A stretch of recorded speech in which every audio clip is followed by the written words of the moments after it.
I'm Pam, a mother, runner, business owner, and the host of the I Work For Me podcast. This podcast shares stories from the world of entrepreneurship because starting a business doesn't have to feel like a far-off dream, and running one shouldn't feel like a nightmare.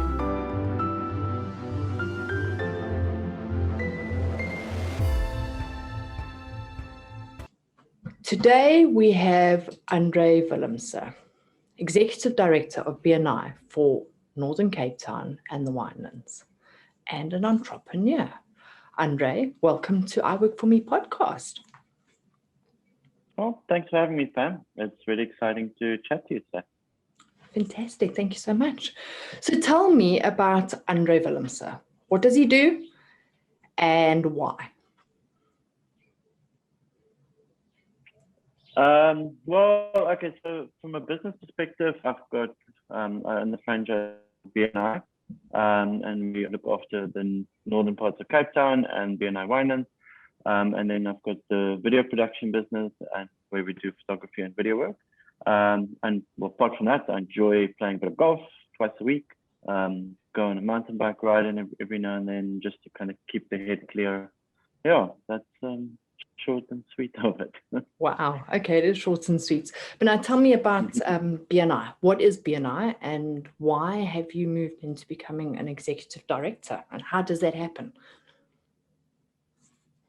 So BNI is all about creating a referral opportunities through networking for business owners. Our focus is to bring business owners together with the purpose of passing referrals. And I think our claim to fame is the fact that we have a very structured system that we follow. And the fact that BNI is 36 years old, we're in just short of 80 countries around the world. We're over 10,000 groups internationally as well. So the structure part of it is what makes it really successful. And our primary focus is to help business owners generate referrals. So how did I get into it? I joined 8 years ago. Yeah, December 28, 2012, the BNI chapter. We just came back from cruise ships, settled up our business in Cape Town. And we were, when you start, we were new in the area. So, you're starting up a business and you have a bit of cash to invest in marketing, but, you're limited with the results you can get because you don't know the people, you don't have connections in the area. And a friend of mine recommended, he was like, go check out BNI. I've got a whole bunch of clients who are members. So also it's really awesome. I've never been, but go check it out, So we went to check it out and I was like, we sat in the meeting and I was like, damn, I like this. Okay, I want to get part of this. Even though I was absolutely terrified of public speaking. We took the plunge and got involved. And strangely enough, at the end of the first year, me and my wife were looking at it and it was like, oh, I don't know. We did a whole year, we didn't get any business, which is quite interesting space. We built a lot of connections though, and at the end of the first year, we were kind of topping and tailing whether we should stay and whether we shouldn't stay and all that. And then one of the members in the chapter actually spoke to me and we had a discussion about, business focus and what are we representing with inside BNI. And we made some tweaks and changes in the direction we want to focus on. And then I was like, okay, well, you know what, let's try a different approach. And then it started, it started growing, the referrals started coming in. So from the first year where we didn't get any business, we closed this year 2 with almost 100,000 rands worth of business received from referrals out of BNI. And then the third year, it just went more, And because it started really working, I was like, okay, this is really cool. I want to get more involved and see how I can help other members, really get the value that I got out of it, And, I saw a gap because there was a lot of members who were battling. They didn't really, they did the training and they kind of understood what was going on, but there was lots of missing pieces, So I went on and I did all the advanced trainings and studied up as much as I could so I could then help more members become more successful. And then when I became a director in 2013, 2014, I was a director. And then, the opportunity came around for me to start building chapters in the Winelands area. And I was like, okay, I'll go for it. It sounds exciting. I meet more new people in areas that I don't have contact in. and I launched 3 chapters in an 18-month period. And I was kind of like, wow, this is really cool. And then the opportunity came, the franchise became available. And I was like, okay, cool, that's good. And I bought the Winelands franchise, and then we kept growing Winelands. So when I started in the area, there was 1 chapter, and now we have 7 chapters with over 150 members in total in the Winelands.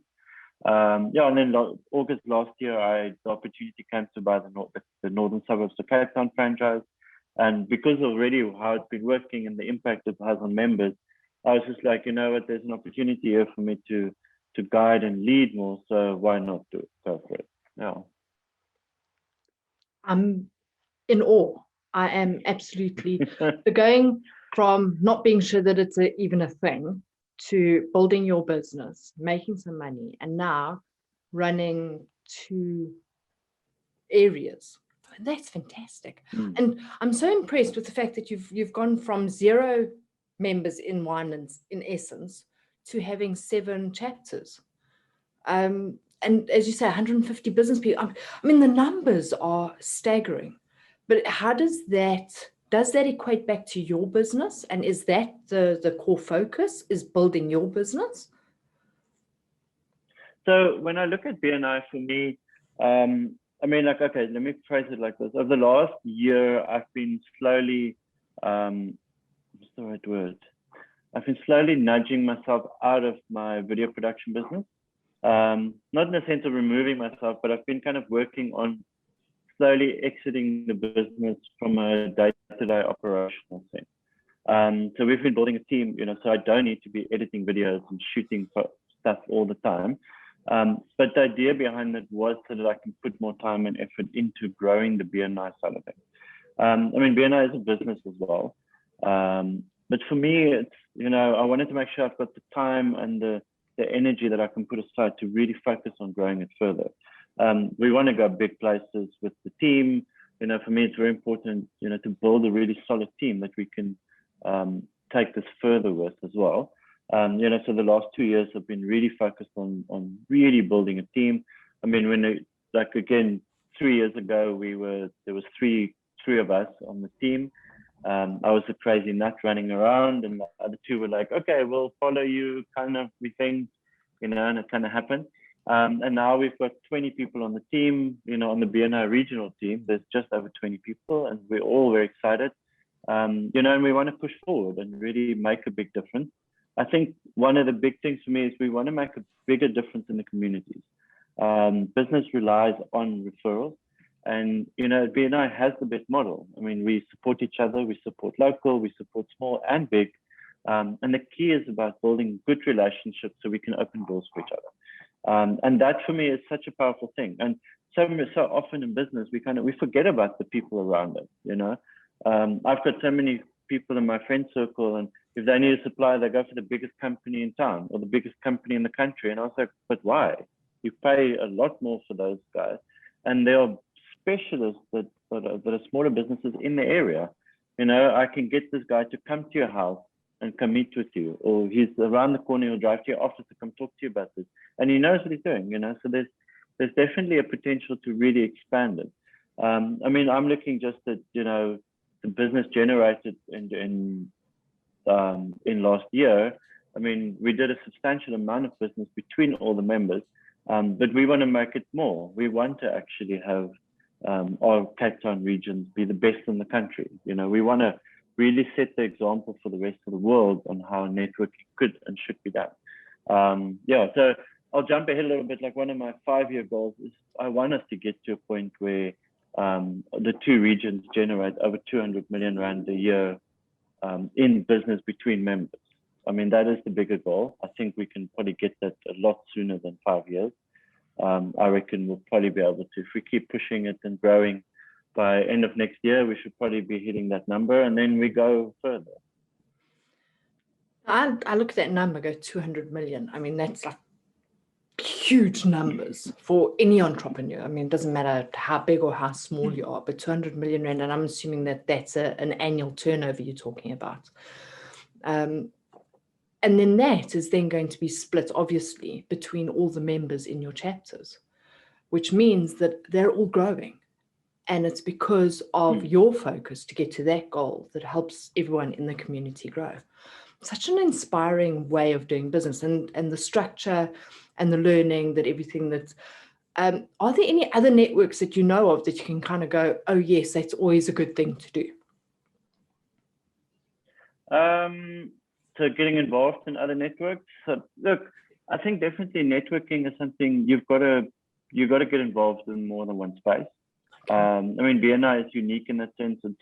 Our founder, Dr. Ivan Meisner, always calls it, he's like, it's a hard contact network. You got to put your bib on and get working. You know, it's not a casual network. So, I mean, it does require quite a bit of work, but it is good to always have diversity in your network and your networking efforts as well, you know. So very often when I chat to members and I chat to contacts, people are like, oh, but I don't have a network. And I was like, okay, but are you involved in a sports group? Are you part of a cycling club or a running club or a, you know, church group or community group? You know, every single one of those opportunities where there's a group of people that get together, that's a networking opportunity. You know, and some are more structured, some are more casual, but it's also fine. I mean, you don't need hardcore corporate structure for everything to make a difference.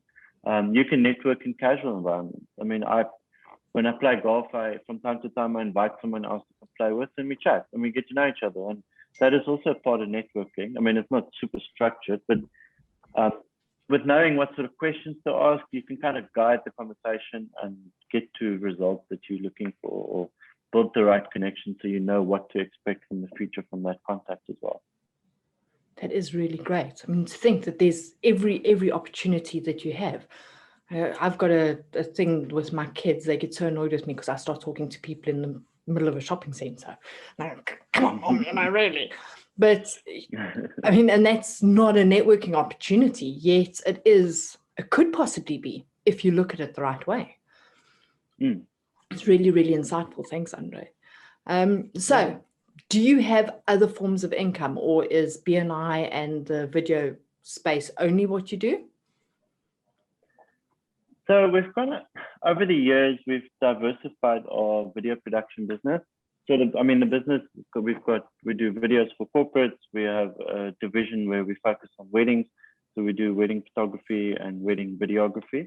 And then we have a photographic studio and the video production studio. You know, so I've always felt building a bit of diversity in your income stream is a good space. Especially, I mean, this is how we started. I mean, we came back to South Africa and we started on weddings. And the wedding industry is very seasonal, you know, so June, July, August, you don't generate any income. No one gets married in Cape Town, June, July, August. The weather is atrocious. You know, so you have the challenge, you know. So for years we were always like, oh, this is so hard, because you have a busy period and then all of a sudden there's no income for 4 months at least, you know. So May we generally have a bit of weddings, and then September it really starts kicking off a bit. Although lately September has been quieter, like the season starts later and finishes earlier, which is really strange. You know, so we had this challenge all the time, because it's like every year you go through the same thing, and that's where we started diversifying into the corporate side and focusing on doing promotional stuff for companies for their websites. We've even shot a cinema commercial for a big global franchise. You know, so there's a lot of opportunities there, but you kind of have to keep your eyes open to see where you can diversify without overinvesting your time and your efforts as well. I think from a business perspective, that's what gives you the longevity in business. You know, I mean, I look at 2020, the year it's been. I mean, 2020 has been a very fascinating year, but it's been a very challenging year for many industries, you know. The wedding industry took a massive knock. I mean, we normally, you know, we shoot weddings most throughout the year, and we did February 2020 we did weddings, and then the next wedding we did was December 2020. You know, so it was a whole year of no weddings and everything happening. And if we didn't diversify before, we would have been in real trouble. Just from even just our own income and the business and everything like that. So you kind of need to look at what else can you mix in. And I think very often people overthink it, and they're like, oh no, it's got to be something completely different. And it doesn't need to be. You don't need to reinvent the wheel. My my least favorite terminology during the COVID time is pivot. Like I'm not really a big fan of that word, because for me it's just like, oh, okay, let's reinvent the wheel. We don't need to reinvent. Sometimes you can tweak things and move in a different direction, but it's not always possible. But I think when it comes to diversifying, it's looking at where else can I place my products and services and my expertise and generate an income from it. It doesn't need to become a primary focus, but it's good to have a couple of things, maybe 2 or 3 directions you can work in, so that you have more flexibility and more sustainability as well. That's really, really insightful. And the fact that, as you say, that I agree with you on the pivot thing, but that you can actually take what you're doing already and just slightly adjust and make the smallest adjustments in order to get a completely different market, which is really great. I think that too few of us. Look at what we do. Weddings and commercial is 2 separate areas, but it's the same. It's going to sound really strange, but filming a wedding and filming something for a commercial, it's the same thing. You just, you follow a different structure and a different process, but the work is the same. The camera work is the same. It's not, you don't have to reinvent anything. There are a few unique equipment requirements between the 2, but it's not impossible to diversify from the one to the other. You just got to market it properly and build it. And I think patience is the key as well. A lot of people, they get impatient, they want the result in 6 months, and then, because they're not getting anything, they give up and they pack it up. Our commercial division took 2.5 years to build into something of some substance, and another year till it got to a point where it actually brings a consistent income, so it's not going to be like 6 months there, I've got something else going, Yeah. So I need to ask you this. So you say that the commercial side, because obviously you've been doing the wedding side for quite a bit longer, and then you had the commercial side, and it took 2.5 years to build. Do you think that you built that quicker because of networking? So I'm just bringing the 2 things into play here. Do you think it would have taken you longer if you hadn't been networking, if you'd just been doing the traditional advertising? Definitely. It's a lot harder. Like, digital marketing is more challenging when you're dealing business to business. Business to consumer in the digital marketing space is much easier, actually.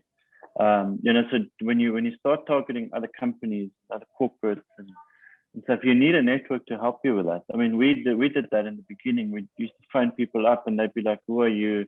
No, we've never heard of your company. No, we don't have time to meet with you." We went out and we were like, "Okay, marketing manager, hey, I'll buy you lunch. Let's have a chat." And they were like, "Who are you? What do you want? No, I've never heard of you. No, I'm not going to come for lunch."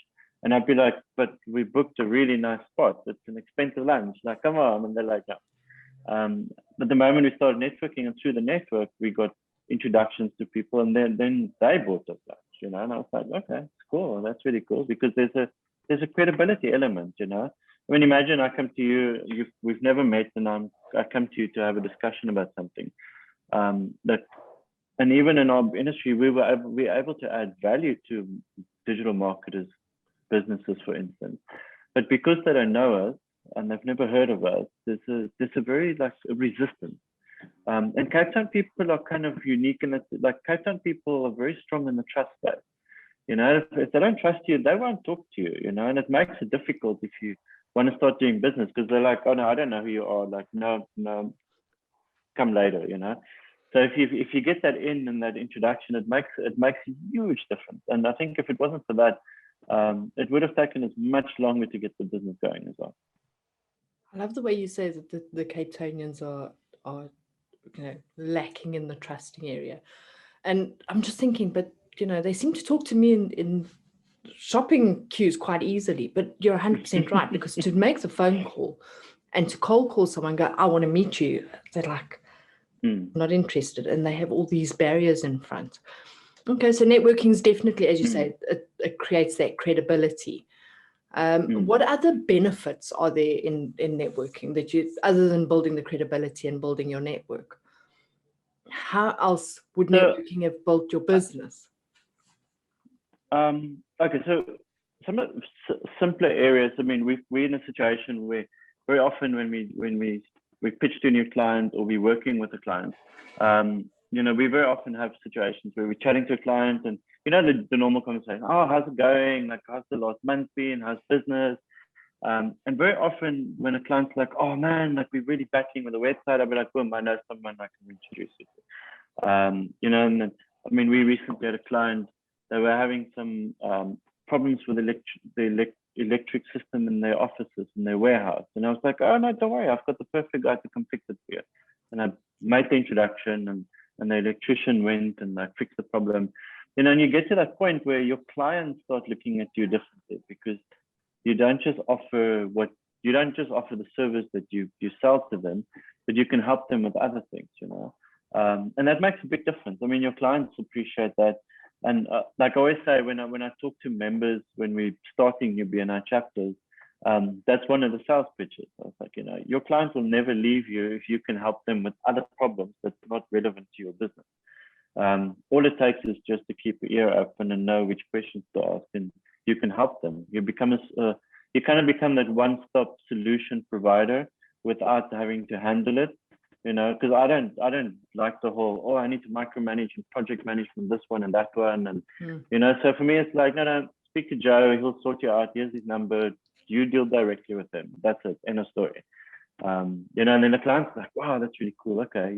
Joe, if it's a tricky situation to solve, normally you can pitch in a little bit and kind of build up the story a bit before the time as well, and then the clients are very happy because you can provide solutions for them as well. Which means that you're actually building a relationship way longer and stronger than just for this project you're working on. Okay. Yeah. Which means that you're also top of mind.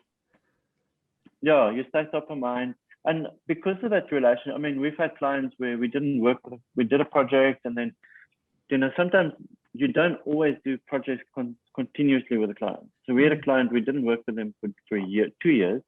And then the guy phoned me up and it's like, Andre, I'm in a pickle. Like, someone hacked our website. We need help fixing it. I know you always have lots of contacts. Like, who can you recommend, So we sent I referred someone to help him out. And then, like, shortly after it was fixed, the client came back and it's like, oh, by the way, like, we should probably start looking at doing some videos again. So it was like they initiated it, which is kind of cool, because after the phone call, I was like, oh, I should probably figure out how to like initiate the conversation about we should do videos again. But because someone I referred was able to help him, he was like, okay, no, we need to do some video work again. So it was quite interesting how it panned out. Do you think it's the guilt thing that he kind of goes, oh, well, Andre's helped me now, I better help him out? No, look, I think sometimes people are just in different spaces, and like in business, you focus on things for a bit and then you focus on something else. I think it was a stage where they were looking at it anyway.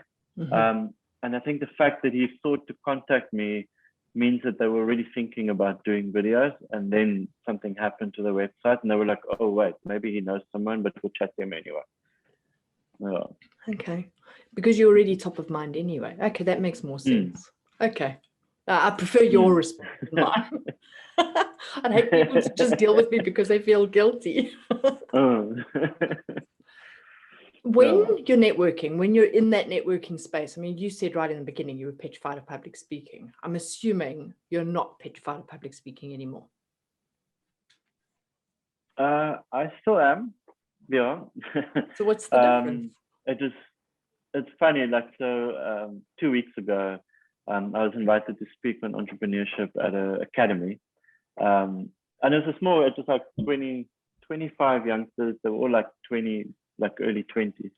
And I was so nervous before the time. And I was just like, I was standing up there and I was like, I don't understand why I'm so nervous. Like, I speak in front of people all the time, but it's hard when you, like, for me, I can comfortably do presentations and workshops on BNI topics. I'm very comfortable with it. I know the material really well. Like, the subject matter is where I'm strong at. I think it's more when I have to go out and talk about other stuff, then that's when I tend to kind of panic a bit, The entrepreneurship bit was a hard one because I had to talk about, being an entrepreneur and some of the challenges we face. And it's not a topic I discuss very often, So that was a difficult one, no. Okay. So at least you Mm. know that the platform, the BNI platform, does create some sort of comfort in that space of public speaking. Mm. And then what Yeah. other skills have you learned besides networking, obviously, and the public speaking? What skills can you specifically focus that BNI and networking have helped you strengthen? I think, oh, that's a tricky one. That needs quite a bit of thinking. Public speaking was definitely one of them. I remember when I first became a member, like me and my wife used to go to the meetings together, and then we had a deal with like 1 week I talk and 1 week she talk, and then she'll talk, and then next week I was like, no, it's your turn. I talked last week, and she's like, no, and I'm like, no, go, and then like so I literally used to talk once every month on the 60-second presentation where you talk about your business. And I never really got past 20 seconds, because I was that terrified of speaking. But then then the nice thing is when you attend some of the training and you attend some of the workshops, you learn the structures on how to prepare. And then it puts you in a comfortable space, I think one of the two biggest things I learned in my time in BNI, the first one is, what a mentor once said to me, when you're doing a presentation, whether it's 10 minutes on your business or a 3-minute presentation on a topic, even, he says to me, when you train in BNI, when I do training workshops and stuff, he said, don't overthink it, because, you're the curator of the content. You control what information is passed out. And the reality is no one else knows what the manual says apart from you and maybe another trainer who's sitting on the other side of the room. So if you do make a mistake, it doesn't matter because you can fix it. Or if you say something in the wrong sequence, it doesn't matter because no one's going to know that it's wrong. Or no one's going to go, oh, no, you said the wrong word there. Like they're just going to be like, oh, that's really cool. That's interesting, So obviously, okay, I'm a facts person, so I'm actually the facts are correct. But sometimes you stumble over things a bit, or you mess up sequences. I mean, I did a training a while ago, and the sequence was I mixed the sequence up in the process of presenting. Like I swapped 2 of the sheets around, and I was like, I got to a point, and I was just like, I'm so confused. Like this doesn't flow. But I just carried on, and then afterwards, one of the master trainer was like, no, you switched some of the sequences around. And I was like, yeah, I realized that, but no one else noticed, so that's fine. That's not a problem. So there's definitely one of those things, learn to be confident. Like that's one thing I definitely learned. And then the second big thing, and it's kind of a strange one because when I worked on ships, we worked completely on teams. Teams was everything in the business. It was how could you work with the team and all that sort of thing. And when we got back here and we started our own business, you kind of forget about that because it's just you and your business working along. And I think definitely in the last couple of years, the focus on teams has become a much bigger space to work in. And learning, just learning how to manage different elements of a team.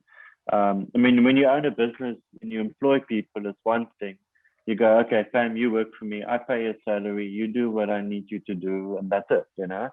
When you run a BNI network, you all of a sudden you have a room full of entrepreneurs that started their own business so that they can make their own decisions and do what they feel like doing.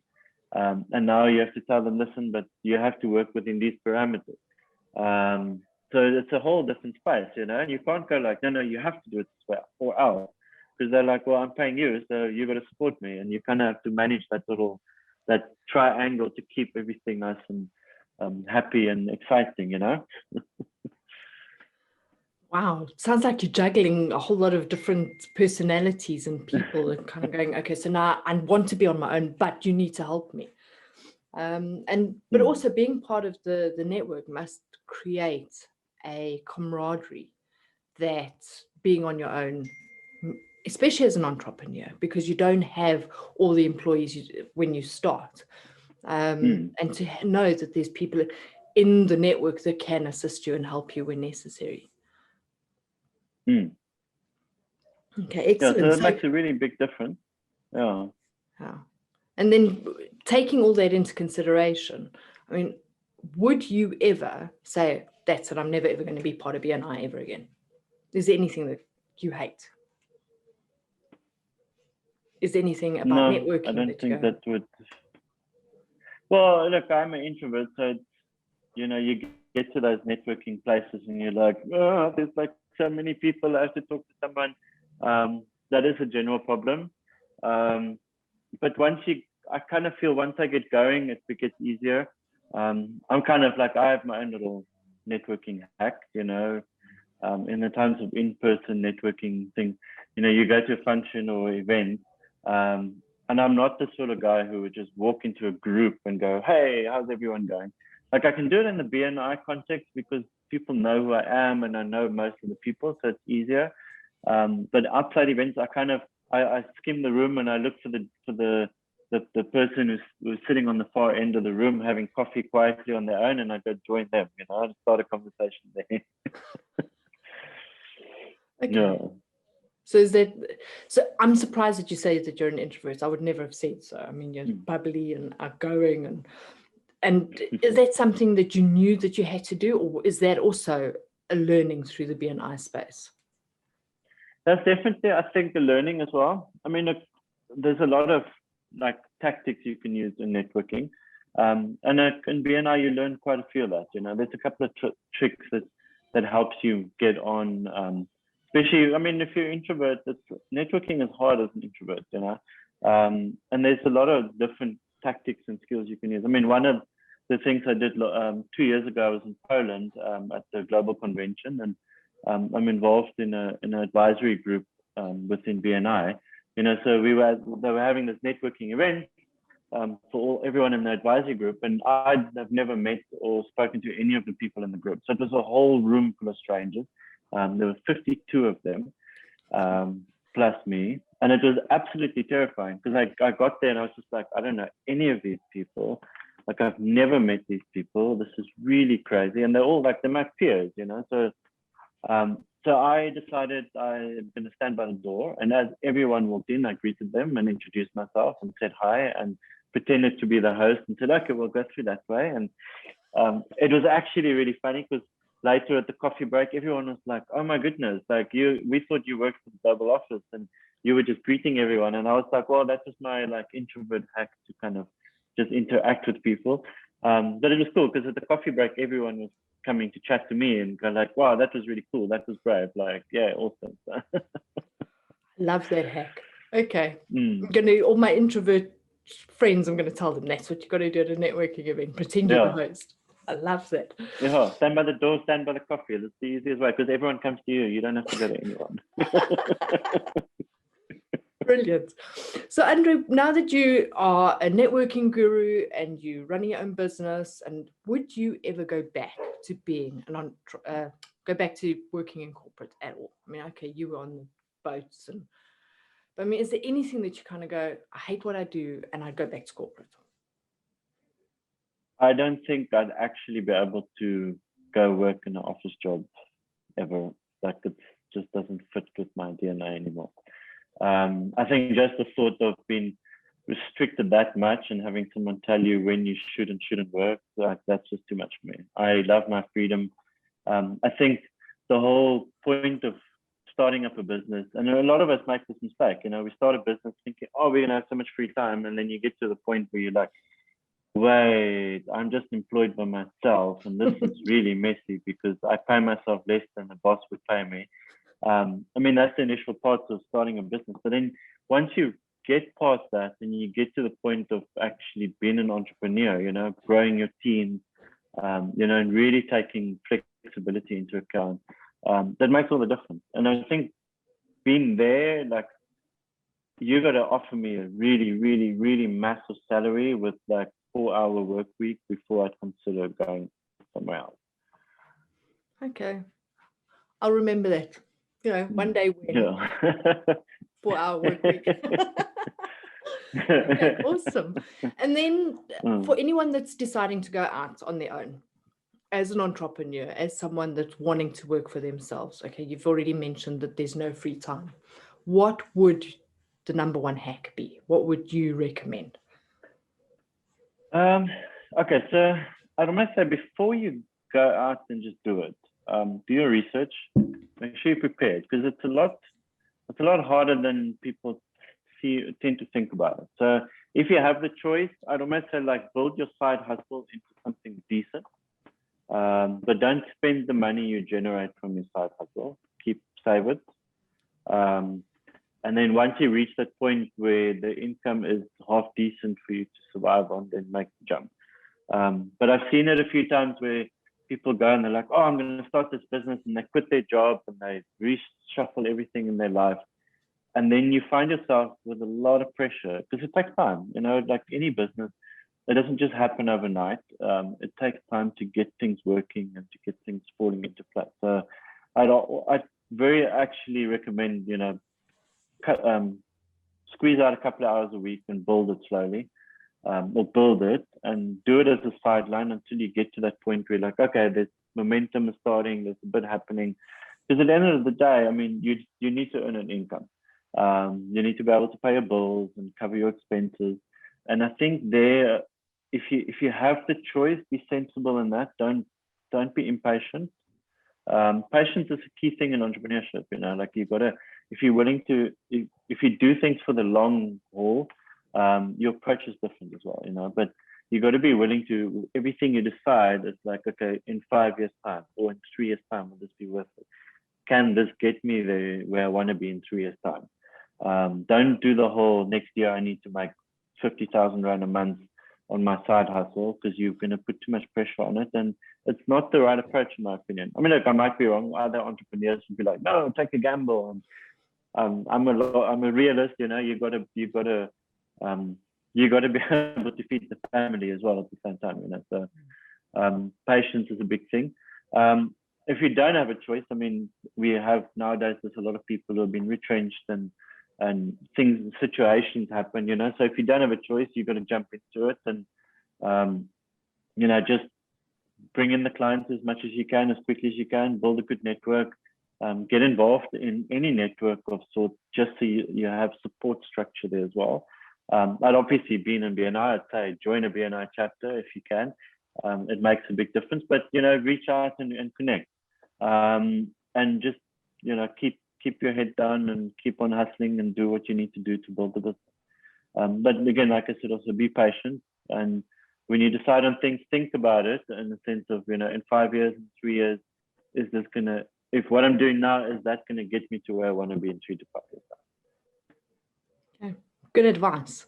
And as you say, everyone has different advice, and yes, they may count you as wrong or not, but no one shoe fits everyone either. So thank you for that. And the failures, somehow I don't ever see that you've ever had a failure. Have you ever experienced failure, and what did you learn from it? I think, look, so I've had challenges. So for me, failure is kind of, I don't use that word in that sense. It's more, so there's learning experiences. A failure is only something if you don't learn from it, then you failed. But like if you learn from it, it's a learning experience. So I'd say I've definitely had a few learning experiences through my years. I think if I can turn the clock back, I would have started building a regional team in BNI sooner, or more aggressively. But also then, that is how it is, and situations unfold as they need to. But I definitely think, building the right team around you makes all the difference. I think that's one of the bigger ones. I mean, things go well and don't go well sometimes, and you kind of just deal with it and learn with it from there. But I definitely think if you surround yourself with the right core people that support your goals and your dreams, that makes a big difference. And definitely part of building the team is making sure the team they're aligned with where you want to go and where you see the business and where you see the future. And if they're not aligned, and I think that's one of the harder lessons, if they're not aligned, they become an anchor. And we don't need anchors in business. We need people rowing, we need jet engines and all these sort of things, but anchors definitely not, because anchors just hold you back. So. Thank you. That's my insight for today. I love having these interviews, and there's always something that kind of jumps out at me, and that's it. I mean, we tend to anchor ourselves down without even realizing that we're anchoring ourselves down as well. Someone that's holding you back. Very interesting. Thank you, André. So where to from here? So you've got your 200 million in the next 5 years. What then? Or where to? Sure, that's an interesting question. So look, for me, I want to keep growing the BNI business in the area. I do see a lot more potential and a lot more growth in the next coming years. I kind of see in the next 5 years, we built the regional team to about 50 plus members. We want to get, I do have some crazy goals and aspirations. And I sometimes have people go like, whoa, come back down to earth. But I do see us having like in the vicinity of 800 members in the next 5 years in the two regions. And with 800 members, 25 odd chapters, we could be looking at, a lot more than 200 million a year in business generated. And that's where we want to go. But it's about being, I want to make an impact in the local communities, and like one thing we always forget is, when we do business with local, that money is recycled in the community over and over.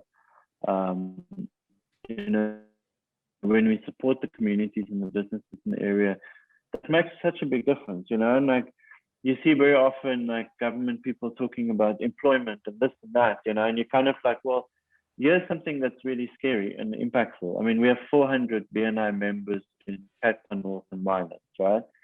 If we can help each of them grow their business to appoint two employees in the next 2 years, we can impact 800 people directly. But of those 800 people, if they all have families, I mean, that's a 2,000 people impact, if there's a spouse and a child in every situation, there's like 2,000 people's lives we can impact on that. And that's just a small step. And that makes a big difference. That excites me actually, because, it's tough out there. It's a rough world, and, anything we can do to make things better, it's awesome. So I love that outlook. And it is, and you don't realize, because there is only 400 members at BNI in your regions. And that seems like such a small number compared to how many people are in the country. So, yeah, it just puts a completely different spin on it. And I'm like, wow. And if we could get more people involved at BNI, which means that we could get more people supporting, which means we could get more people helping the community to grow and develop, I think that's absolutely fantastic. Okay, let's go on a mission. That's exciting, and that's very exciting. And the next question would be, so what do you love about your business? I'm kind of going, there we go, you've answered it, because to know that you can make that impact, well, at least I think that that's the answer. What is the answer? What keeps you going every day, get up in the morning to keep going in your business? I think, so obviously, like the impact we have on the communities, that makes a big difference.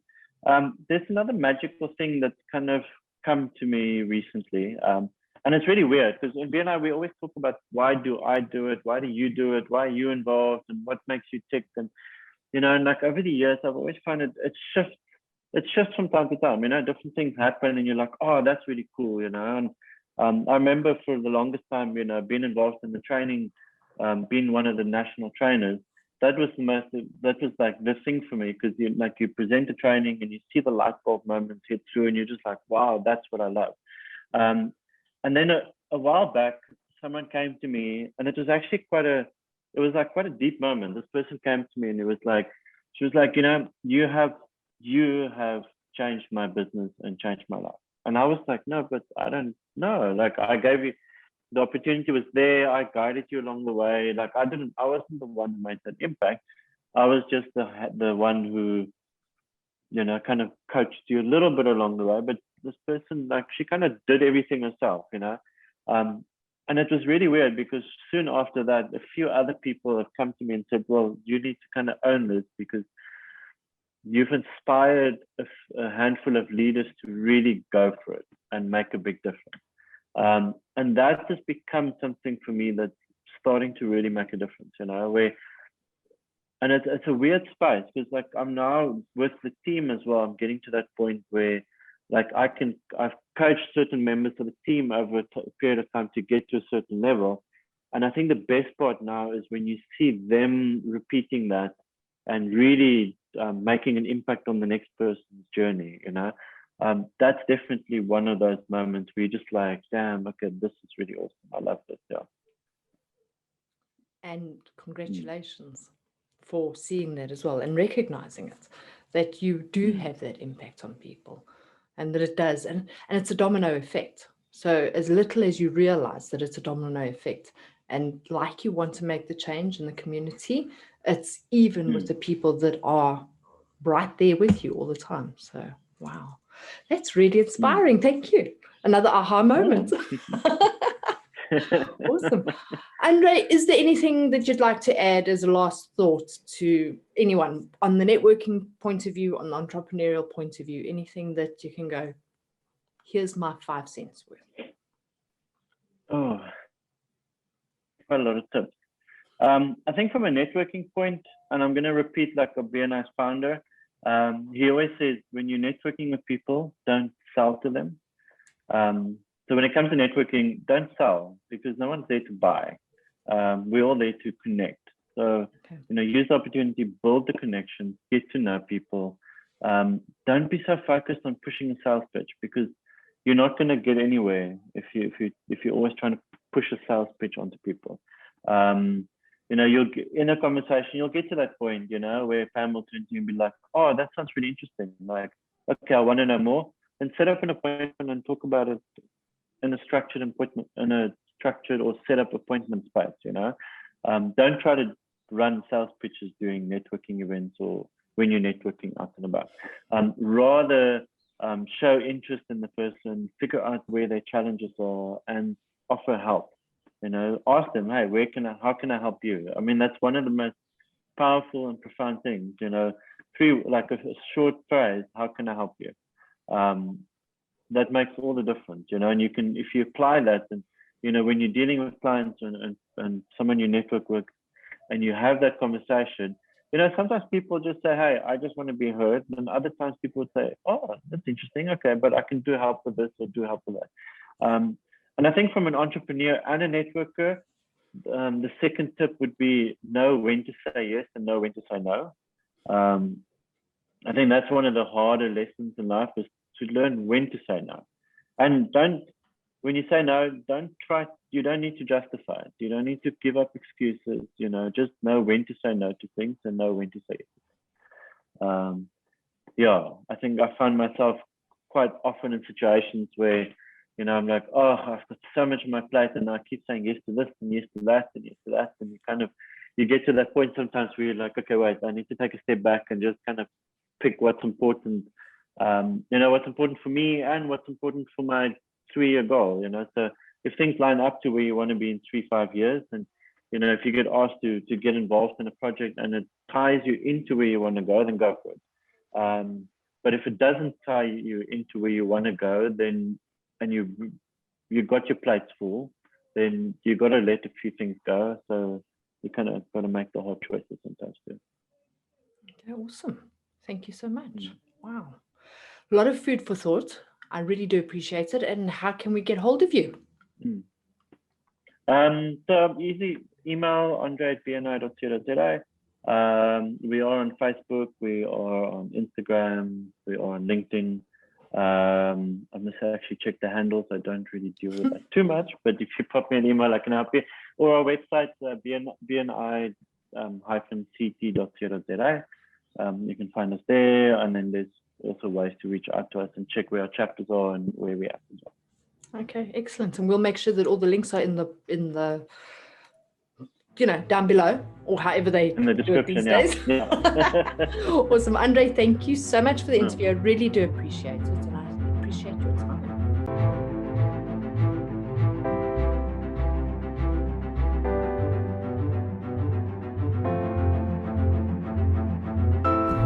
Thank you for listening. I hope you enjoyed this interview and that you feel inspired to take your business to the next level.